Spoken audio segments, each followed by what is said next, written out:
Last video में class 10 science में हमने चैप्टर नंबर 2 तक कंप्लीट कर लिया था। आज की इस वीडियो में हम शुरू करेंगे चैप्टर 3 धातु एवं अधातु। तो चलिए शुरू करते हैं।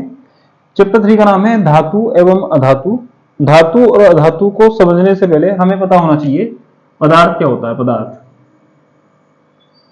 तो पहले हम पदार्थ के बारे में बात कर लेते हैं। पदार्थ किसे कहते हैं? तो पदार्थ क्या होता है? पदार्थ जो है हर एक वो वस्तु होती है जो स्थान घेरती है और जिसका अपना एक द्रव्यमान होता है, मींस वजन होता है, वेट होता है।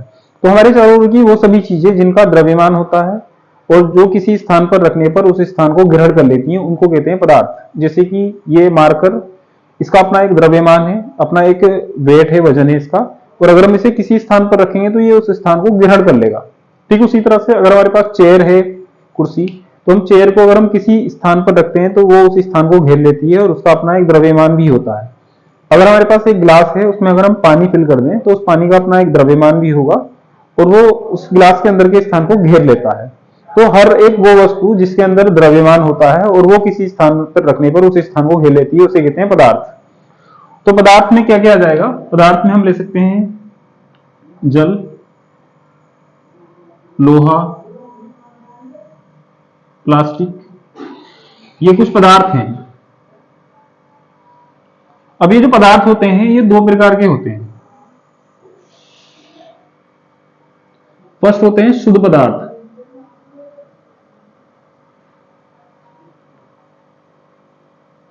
जबकि सेकंड होते हैं मिश्रण। तो पहले बात कर लेते हैं शुद्ध पदार्थों की। शुद्ध पदार्थ क्या होते हैं? तो सभी पदार्थों में ऐसे पदार्थ जो एक ही प्रकार के कणों से मिलकर बने होते हैं उन्हें कहते हैं शुद्ध पदार्थ। शुद्ध पदार्थ में जैसे हम ले सकते हैं लोहा। लोहा सिर्फ लोहे के कणों से मिलकर बना होता है। जल एक शुद्ध पदार्थ है क्योंकि वो सिर्फ जल के कणों से मिलकर बना होता है। जबकि अगर हम बात करें मिश्रण की, तो मिश्रण ऐसा पदार्थ होता है जो दो या दो से अधिक शुद्ध पदार्थों से मिलकर बना होता है। जैसे कि अगर हम पानी में नमक घोल दें तो पानी और नमक का मिश्रण हो जाएगा, उसमें पानी और नमक दोनों प्रकार के कण होंगे। ठीक उसी तरह से अगर हम बात करें मिट्टी, मिट्टी एक मिश्रण है क्योंकि मिट्टी में जो है धूल, रेत के कण, धातुओं के छोटे छोटे कण, बहुत सारी चीजें होती हैं। इसी तरह से वायु, वायु एक मिश्रण है क्योंकि उसमें नाइट्रोजन गैस, हाइड्रोजन गैस, काफी सारी गैसें एक साथ मिक्स होती हैं। तो हर एक वो पदार्थ जो एक ही प्रकार के कणों से मिलकर बना होता है उसे कहते हैं शुद्ध पदार्थ। और अगर हम एक से अधिक शुद्ध पदार्थों को आपस में मिला दें तो उनका जो कॉम्बिनेशन होता है उसे कहते हैं मिश्रण। तो शुद्ध पदार्थ जो है ऐसे पदार्थ होते हैं जो एक ही प्रकार के कणों से मिलकर बने होते हैं। जैसे कि हम इसमें देख सकते हैं लोहा। लोहा एक शुद्ध पदार्थ है। लोहे का प्रतीक होता है Fe। इसमें हम ले सकते हैं जल, H2O, ये एक शुद्ध पदार्थ है। और इसमें हम ले सकते हैं नमक, NaCl, ये भी एक शुद्ध पदार्थ है। लेकिन बात करें मिश्रण की, तो मिश्रण ऐसे पदार्थ होते हैं जो एक से अधिक शुद्ध पदार्थों को आपस में मिलाने से बनते हैं। जैसे कि अगर हम नमक और जल को मिला दें तो नमक तथा जल का मिश्रण एक मिश्रण है। ठीक उसी तरह से अगर हम वायु की बात करें तो वायु भी जो है गैसों का एक मिश्रण है। तो शुद्ध पदार्थ तो ऐसे पदार्थ होते हैं जो एक ही प्रकार के कणों से मिलकर बने होते हैं, जबकि मिश्रण वो पदार्थ होते हैं जो एक से अधिक शुद्ध पदार्थों को आपस में मिलाने से बनते हैं। ठीक है। इसके बाद अगर हम बात करें शुद्ध पदार्थों की, तो शुद्ध पदार्थ भी जो है ना दो प्रकार के होते हैं। एक तो होते हैं तत्व और दूसरे होते हैं यौगिक।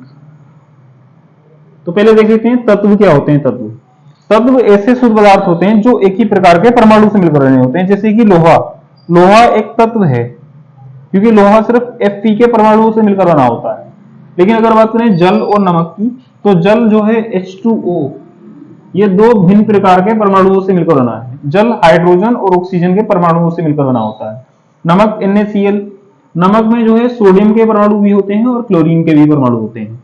तो ऐसे शुद्ध पदार्थ जो एक से अधिक प्रकार के परमाणुओं से मिलकर बने होते हैं उनको कहते हैं यौगिक। जबकि शुद्ध पदार्थों में वो पदार्थ जो एक ही प्रकार के परमाणु से मिलकर बने होते हैं, जैसे कि लोहा Fe, सिर्फ Fe के परमाणु से मिलकर बना है, तो इसको कहते हैं तत्व। तो जैसे लोहा एक तत्व है, इसी तरह से कुछ और भी चीजें होती हैं जो तत्व होती हैं। जैसे कि ऑक्सीजन, ऑक्सीजन एक तत्व है क्योंकि ये सिर्फ ऑक्सीजन के परमाणुओं से मिलकर बना होता है।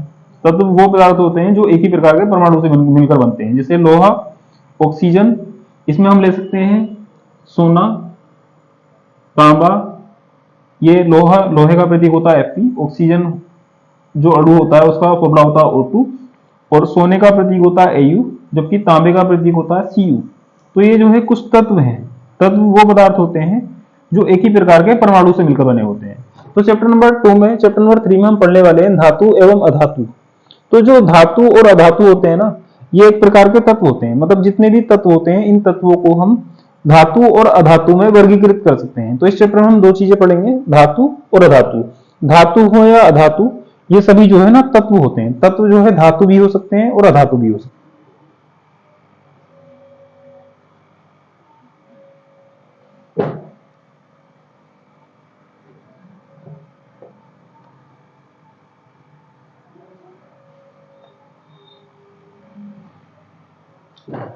तो जैसे कि हमारे पास जो तत्व होते हैं, तत्व ऐसे शुद्ध पदार्थ होते हैं जो एक ही प्रकार के परमाणु से मिलकर बने होते हैं। जैसे कि हमने इसमें लिखा है Fe लोहा, गोल्ड सोना, चांदी Ag, तांबा Cu, और हम इसमें ले सकते हैं oxygen O2, hydrogen H2, chlorine Cl2, fluorine F2, और इसमें ले सकते हैं नाइट्रोजन N2। ये सब के सब जो है तत्व हैं। तत्व क्या होते हैं? तत्व ऐसे शुद्ध पदार्थ होते हैं जो एक ही प्रकार के परमाणु से मिलकर बने होते हैं। तो ये सब तत्व हैं। जैसे कि ये कुछ तत्व हैं, तो इसी तरह से और भी बहुत सारे तत्व होते हैं। तो ये जो तत्व होते हैं इनको हम दो कैटेगरी में डिवाइड कर सकते हैं, दो वर्गों में बांट सकते हैं, धातु और अधातु। तो कौन से तत्व धातु होंगे और कौन से तत्व अधातु होंगे, ये जानने के लिए जो है हमें धातु और अधातु के गुणधर्मों के बारे में पता होना चाहिए कि धातुओं के कौन से गुण होते हैं, धातुओं में कौन कौन से गुण पाए जाते हैं और अधातुओं में कौन कौन से गुण पाए जाते हैं। तो सबसे पहले हम डिस्कस कर लेते हैं धातुओं के गुणों के बारे में। धातुओं के गुणधर्म। अगर कोई तत्व धातु है तो हमें पता होना चाहिए कि धातु में कौन से गुणधर्म होते हैं, जिससे कि हम पहचान सकें कि जो धातु के गुणधर्म है उस तत्व में है या नहीं है। तो धातुओं में जो है बहुत सारे गुणधर्म पाए जाते हैं, जिसमें से पहला जो गुण है वो है धात्विक चमक। धात्विक चमक, ये चैप्टर का फर्स्ट टॉपिक है, धात्विक चमक। तो देख लेते हैं धात्विक चमक का मतलब क्या होता है। जब कोई धातु अपने शुद्ध रूप में होती है तो उसकी अपनी एक चमक होती है, और वो चमक उसके अपने रंग के कारण होती है। हर एक धातु का अपना एक रंग होता है और वो रंग उस धातु को एक चमक प्रदान करता है। धातु के इस गुण को कहते हैं धात्विक चमक। जैसे कि अगर हम बात करें कॉपर, तांबा, तांबा जो है ब्राउन होता है, भूरा, जबकि गोल्ड जो होता है सोना वो होता है पीला, सिल्वर चांदी का रंग सफेद होता है, और एल्यूमिनियम एक धातु है उसका रंग भी सफेद होता है। तो ये कुछ धातुएं हैं जिनका अपना अपना एक रंग होता है और हर धातु का रंग उसको एक चमक प्रदान करता है। तो धातु अपने शुद्ध रूप में चमकदार होती है। धातु के इस गुणधर्म को कहते हैं धात्विक चमक। ठीक है, तो चैप्टर का फर्स्ट टॉपिक है धात्विक चमक। धात्विक चमक क्या होती है?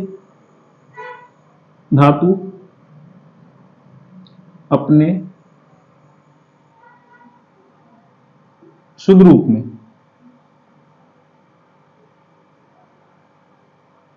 चमकीली होती है।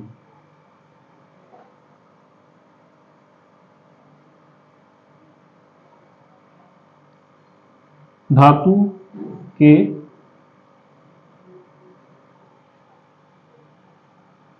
इस गुणधर्म को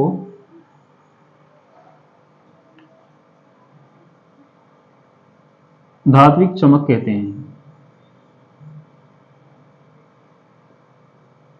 मतलब धातु का जो पहला गुणधर्म है वो है धात्विक चमक। कोई तत्व अगर धातु है तो उसमें धात्विक चमक जरूर होनी चाहिए, मतलब उसका अपनी एक चमक होनी चाहिए, और वो चमक उसको उसके रंग के कारण प्रदान होती है, रंग के कारण प्राप्त होती है। ठीक है ना, तो ये धातु का पहला गुणधर्म था। धातु का जो दूसरा गुणधर्म है वो है कठोरता। तो देख लेते हैं कठोरता क्या होती है। जब कोई धातु अपने शुद्ध रूप में होती है तो वो धातु कठोर होती है। धातु के इस गुण को कहते हैं कठोरता।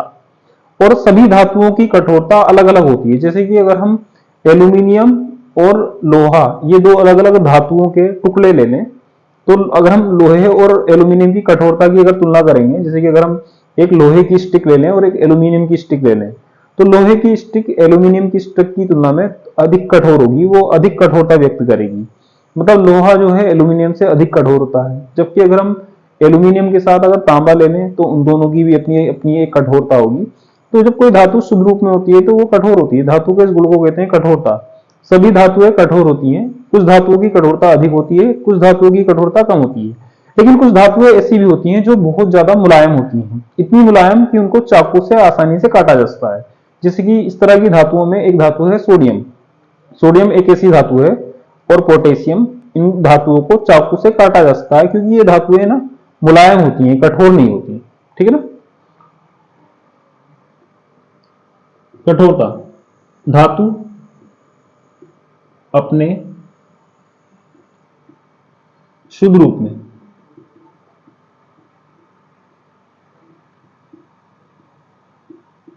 कठोर होती है,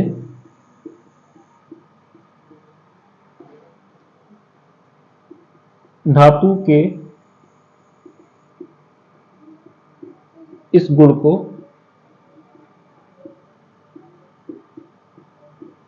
कठोरता कहते हैं।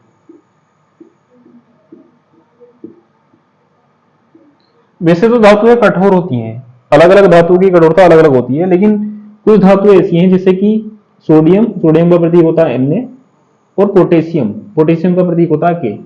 ये धातुएं ना कठोर ना होकर मुलायम होती हैं, और इतनी मुलायम होती हैं कि इनको हम आसानी से चाकू से काट सकते हैं। सोडियम व पोटेशियम इतनी मुलायम धातुएं हैं कि इनको चाकू से आसानी से काटा जा सकता है। तो धातुओं का पहला गुणधर्म है धात्विक चमक। अगर कोई तत्व धातु है तो उसमें होनी चाहिए धात्विक चमक। इसी के साथ धातु का एक और गुणधर्म है कठोरता। अगर कोई तत्व धातु है तो उसमें कठोरता होनी चाहिए। इसके बाद नेक्स्ट जो टॉपिक है नंबर 3, वो है आघात वर्ध्यता। आघात वर्ध्यता, आघात वर्ध्यता धातु का तीसरा गुणधर्म है। क्या होती है आघात वर्ध्यता? तो धातुएं जो है, धातुओं के अंदर एक गुण होता है कि जब धातुओं को हथौड़ों से पीटा जाता है तो धातुओं को हथौड़ों से पीटकर एक पतली चादर के रूप में बदला जा सकता है, पीट पीट कर। तो धातुओं के इस गुण को कहते हैं आघात वर्ध्यता। मतलब धातुओं को पीटकर उनको पतली चादर, एक पतली शीट के रूप में बदला जा सकता है। धातु के इस गुण को कहते हैं आघात वर्ध्यता। अब जब धातुओं को पीटते हैं तो कुछ धातुओं को पीटने पर ज्यादा बड़ी शीट बनाई जा सकती है, जबकि कुछ धातुओं को पीटने पर कम बड़ी शीट बनाई जा सकती है। जैसे कि अगर हम दो अलग अलग धातुओं की बराबर मात्रा ले लें और उनको पीटना शुरू कर दें तो कुछ धातुओं को पीटने पर उनको ज्यादा फैलाया जा सकता है, जबकि कुछ धातुओं को पीटने पर उस धातु की तुलना में वो कम फैल पाएगी। मतलब धातुओं को पीटकर एक पतली चादर बनाई जा सकती है। धातु के इस गुण को कहते हैं आघात वर्ध्यता। लेकिन सभी धातुओं की आघात वर्ध्यता भिन्न भिन्न होती है। कुछ धातुओं को पीटकर अधिक फैलाया जा सकता है, जबकि कुछ धातुओं को पीटकर कम फैलाया जा सकता है। तो सभी धातुओं में सोना एक ऐसी धातु है जिसकी आघात वर्ध्यता सबसे अधिक होती है। उसके बाद नेक्स्ट नंबर आता है चांदी का। तो सोना और चांदी ना सबसे अधिक आघातवर्धीय धातु हैं, जिनमें सबसे अधिक आघातवर्ध्यता होती है सोने की। अगर हम सोने के समान किसी दूसरे तत्व की उतनी ही मात्रा ले लें, किसी दूसरी धातु की, तो सोने को धातु की तुलना में पीटकर अधिक फैलाया जा सकता है। ठीक है ना। तो नेक्स्ट जो गुणधर्म है वो है आघातवर्ध्यता। धातुओं को हथौड़ों से पीटकर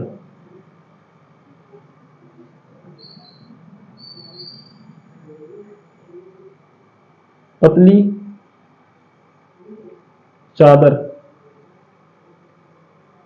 के रूप में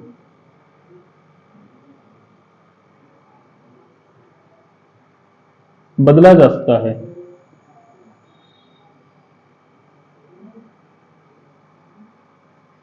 धातु के इस गुण को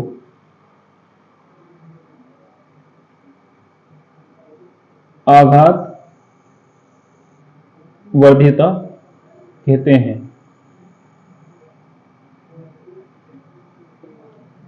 सोने का प्रतीक होता है Au। सर्वाधिक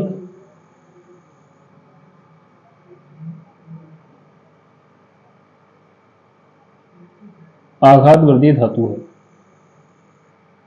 सोना एक ऐसी धातु है जिसकी आघात वर्ध्यता सबसे अधिक होती है। मतलब इसको हम सबसे अधिक पीटकर एक बड़ी चादर के रूप में फैला सकते हैं। ठीक है ना। धातु का नेक्स्ट जो गुणधर्म है वो है तन्यता। अभी देख लेते हैं तन्यता क्या होती है। तन्यता तन्यता धातुओं का एक ऐसा गुणधर्म है जिसमें धातुओं को खींचकर पतले तार के रूप में बदला जा सकता है, खींचकर एक लंबा तार बनाया जा सकता है। धातुओं के इस गुण को कहते हैं तन्यता। अगर हमारे पास दो भिन्न भिन्न धातुओं की बराबर मात्रा है और हम उनको खींचकर एक तार में परिवर्तित करते हैं तो किसी एक धातु से लंबा तार बनाया जा सकता है, जबकि दूसरी धातु से उसकी तुलना में छोटा तार बनाया जा सकता है। मतलब सभी धातुओं की तन्यता भिन्न भिन्न होती है और सभी धातुओं में सोना एक ऐसी धातु है जिसकी तन्यता सबसे अधिक होती है। सोना इतना अधिक तन्य धातु है कि सिर्फ 1 ग्राम सोने को खींचकर 2 किलोमीटर लंबा तार बनाया जा सकता है। बाकी और किसी धातु में यह गुण नहीं पाया जाता कि उसको खींचकर इतना अधिक लंबा तार बनाया जा सके।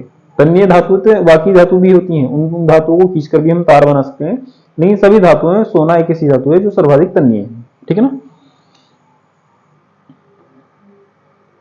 धातुओं को खींचकर एक लंबा तार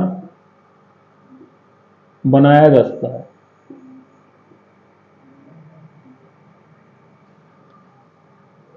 धातुओं के इस गुण को तन्यता कहते हैं। धातुओं के इस गुण को तन्यता कहते हैं। सोना, सोने का प्रतीक होता है Au। इतनी अधिक तन्य धातु है कि केवल 1 ग्राम सोने से 2 किलोमीटर लंबा तार बनाया जा सकता है।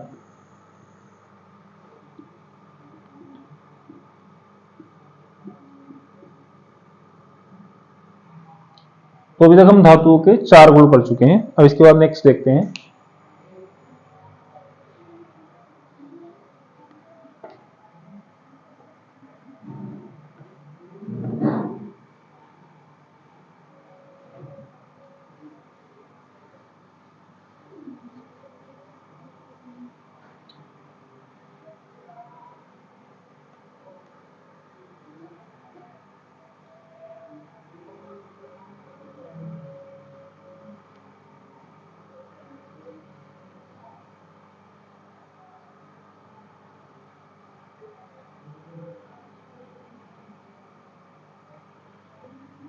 इसके बाद धातुओं का 5वां गुणधर्म है ऊष्मीय चालकता। ऊष्मीय चालकता तो देख लेते हैं क्या होती है ऊष्मीय चालकता। धातुएं जो होती हैं ऊष्मा की चालक होती हैं। उसमें ऊष्मा की चालक का मतलब क्या है, जैसे कि मान लेते हैं हमारे पास जो है 2 छड़ हैं, एक लकड़ी की छड़ है और एक लोहे की छड़ है। हम उस छड़ का एक सिरा अपने हाथ में पकड़ लें, उन दोनों छड़ों का एक एक सिरा अपने हाथ में पकड़ लें और दूसरा जो सिरा है ना वो हम किसी जलती हुई आग के थोड़ा पास कर लें, तो कुछ देर के बाद हम देखेंगे कि लोहे की छड़ का जो सिरा हमारे हाथ में है वो गर्म महसूस हो रहा है, जबकि लकड़ी की छड़ का वो सिरा जो हमारे हाथ में है वो कितनी भी देर खड़े होने पर गर्म महसूस नहीं होगा। तो इसका मतलब क्या है, इसका मतलब यह है कि लोहा एक ऐसा तत्व है, किसी धातु है कि ऊष्मा ना उसके एक सिरे से चलकर दूसरे सिरे तक पहुंच जाती है, जबकि लकड़ी में ऐसा नहीं है। तो वो सभी धातुएं, वो सभी तत्व जो जिनमें ऊष्मा का चालन होता है, ऊष्मा उनके एक स्थान से चलकर दूसरे स्थान तक जा सकती है, उनको कहते हैं ऊष्मा के चालक। और धातुएं जो होती हैं ऊष्मा की चालक होती हैं। धातुओं के इस गुण को कहते हैं ऊष्मीय चालकता। ठीक है। धातुएं ऊष्मा की चालक होती हैं।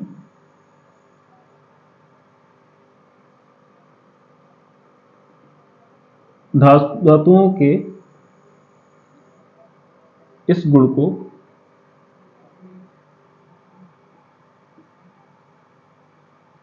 ऊष्मीय चालकता कहते हैं।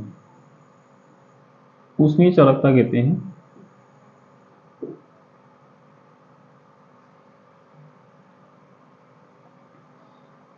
चांदी Ag और तांबा Cu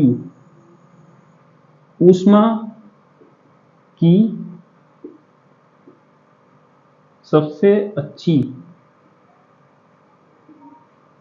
चालक धातुएं हैं, जबकि मरकरी Hg और लेड Pb, यह है मरकरी और यह है लेड, ये दो ऐसी धातुएं हैं जो ऊष्मा की कुचालक होती हैं। ऊष्मा की कुचालक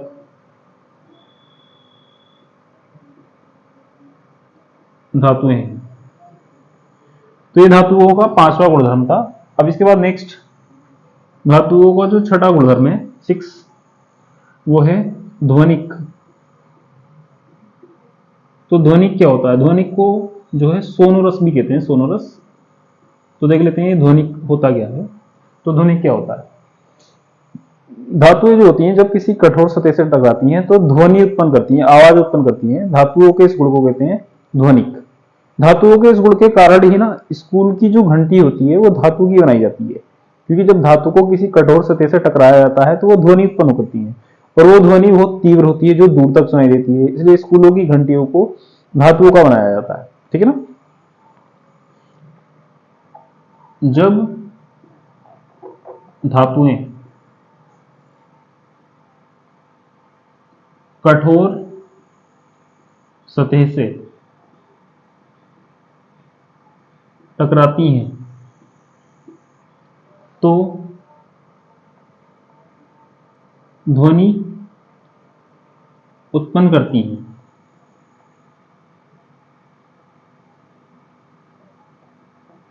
धातुओं के इस गुणधर्म को ध्वनिक या इसको सोनोरस भी कहते हैं, सोनोरस कहते हैं।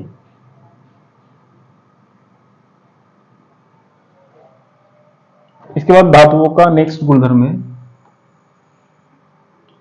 वैद्युत चालकता।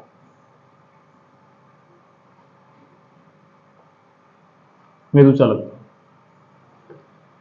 तो देख लेते हैं वैद्युत चालकता क्या होती है। तो वैद्युत चालकता की अगर बात करें तो धातुएं जो है वैद्युत की चालक होती हैं। मतलब जब धातुओं को करंट दिया जाता है तो वो करंट के एक सिरे से चलकर दूसरे सिरे तक पहुंच जाता है। अगर हम ये काम जो है प्लास्टिक के साथ करेंगे तो प्लास्टिक के एक सिरे से करंट देने पर ना करंट दूसरे स्थान पर नहीं पहुंच जाता। और धातुएं जो होती है ना वो वैद्युत की चालक होती हैं। धातुओं के इस गुणधर्म को कहते हैं धातु वैद्युत चालकता।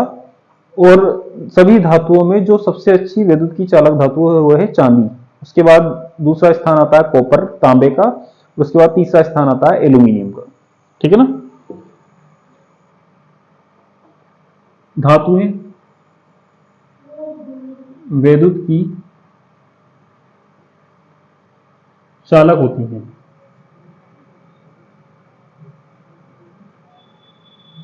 धातुओं के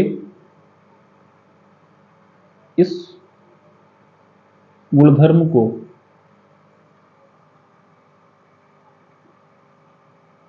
वैद्युत चालकता कहते हैं।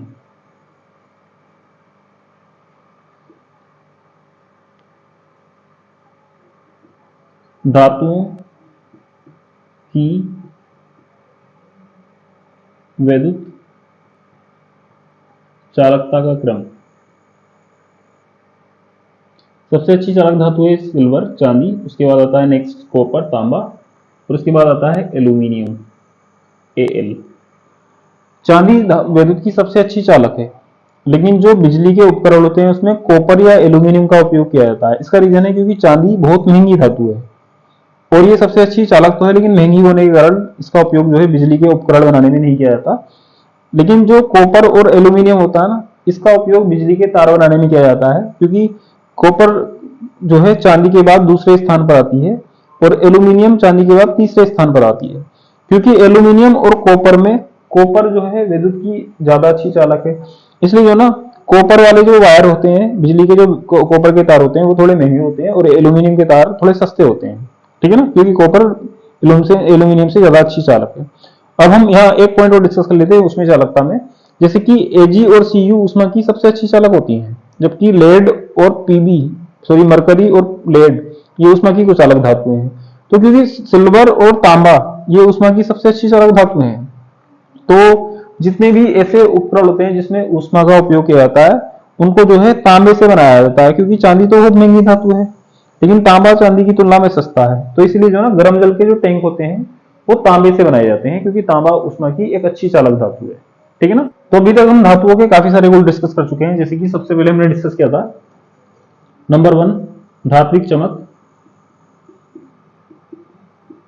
उसके बाद नेक्स्ट टॉपिक था कठोरता, और नेक्स्ट आघातवर्धीता, नंबर 4 तन्यता, फिफ्थ है ऊष्मीय चालकता,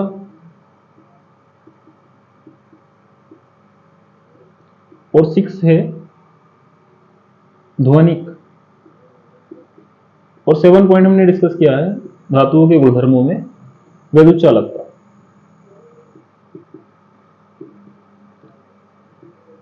तो ये सभी जो है धातुओं के गुणधर्म है, मतलब एक ऐसा तत्व, जैसे कि बहुत सारे तत्व होते हैं, हर एक वो शुद्ध पदार्थ जो एक ही प्रकार के परमाणु से मिलकर बना होता है वो कहलाता है तत्व। तो वो सभी तत्व जिनमें ये गुण पाए जाते हैं, मतलब ऐसे तत्व जिनमें धात्विक चमक पाई जाती है, कठोर होते हैं, आघातवर्धी होते हैं, तन्य होते हैं, ऊष्मा के चालक होते हैं, ध्वनिक होते हैं और विद्युत के चालक होते हैं, उन सभी तत्वों को कहते हैं धातु। मतलब वो सभी तत्व जिनमें धातुओं के ये गुणधर्म पाए जाएंगे वो कहलाते हैं धातु। लेकिन कुछ धातुएं ऐसी होती हैं जो इनसे जो है ना विचलन प्रदर्शित करती हैं, जैसे कि सामान्यतः धातुएं कठोर होती हैं, लेकिन सोडियम और पोटेशियम दो ऐसी धातुएं हैं जो चाकू से आसानी से काटी जा सकती हैं क्योंकि ये मुलायम होती हैं। ठीक उसी तरह से धातुएं जो है ऊष्मा की चालक होती हैं, लेकिन लेड और मरकरी दो ऐसी धातुएं हैं जो ऊष्मा की कुचालक हैं, ठीक है ना। तो ये सभी गुणधर्म जो है धातुओं के हैं। आज की इस वीडियो में बस हम इतना ही डिस्कस करेंगे, नेक्स्ट वीडियो में हम डिस्कस करेंगे अधातुओं के गुणधर्मों के बारे में, ठीक है। अगर इस वीडियो में किसी को भी कोई कंफ्यूजन रहा हो तो कमेंट बॉक्स में कमेंट करके बता सकते हैं। Thank you.